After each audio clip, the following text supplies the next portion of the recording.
রাসূলুল্লাহ বলেছেন ওই মেয়ে লোক, ওই স্ত্রী সব থেকে ভালো যারে দেখলে তার স্বামীর চোখ ঠান্ডা হয়ে যায়।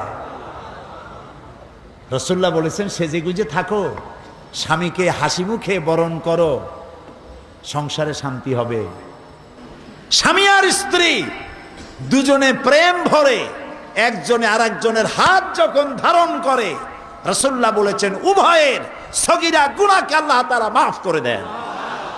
মা বোনদের কাছে অনেক সোনা আছে, স্বর্ণ গোল্ড, সারা বছর সিন্ধুকের মধ্যে পড়ে থাকে, কবে কার বিয়ে হবে সেই সময় একটু পড়লো, যে বেচারা কিনে দিল সেই স্বামীরেও একদিন সাজে গুজে দেখাইল না। অবশ্য চট্টগ্রামে এরকম মেয়ে লোক আছে বলে আমি মনে করি না।